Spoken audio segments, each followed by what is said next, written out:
All right, our next big entrepreneur is Amit Saraogi of Oorja Development Solutions. Congratulations, Sarah. You're showing us the way how to scale, number one. I'm a returning entrepreneur. I hope next time I return, I'll be holding that award. Not sideways, but this way. All right. Okay, mic check. 1, 2, 3. It's working. You guys can hear me, right? You took it for granted this mic will work. That's because you have access to reliable energy here. This university probably is energy independent with all the solar panels I'm seeing over here, but you knew this will work, right? Now imagine the university was being run on a diesel generator. One, you will not be sitting here because there'll be black carbon fumes. You will not like it, right? Second, it could run out of fuel, and someone has to run and get the fuel 5 kilometers from here.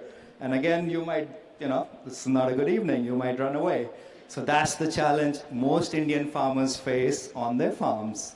And what we are doing is, because they rely on fossil fuel-based technologies, majorly diesel generators and pumps, we are throwing those inefficient, unreliable, expensive, polluting diesel pumps off the farms and deploying solar assets instead for all the energy needs on the farm.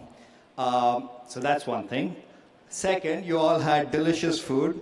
One of it was samosa, the most famous food export from India.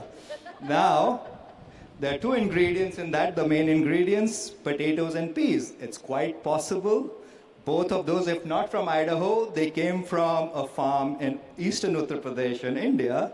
And quite possibly, it came from one of the 50,000 farmer entrepreneurs that we work with.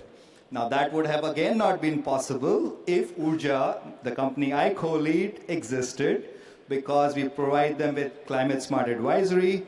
Because over the years, they've been seeing declining crop yields. They've been reducing the number of cultivating seasons.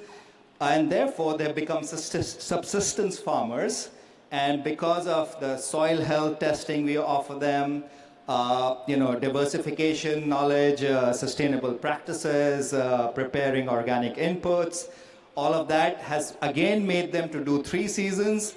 They're able to sell again and export that food again, and therefore you have the samosa. Imagine a world without samosa. Why would you want to live in it, right? So we are a farming as a service company focused on building climate resilience, mitigating carbon emissions, improving livelihoods. We work in 5 different districts right now. We've created enormous impact. We've increased incomes by nearly 30% over the last 7-8 years that we've been around. We have increased crop productivity for different crops between about 10% to 50%. And we're going to empower about 1 million farmers by 2035. But that's not the best part. Hang on. We do all of this without any upfront cost barrier to the farmers. Our innovation actually is our business model, which is called pay per use. Don't confuse it with pay as you go, which you will hear from Africa. It's different.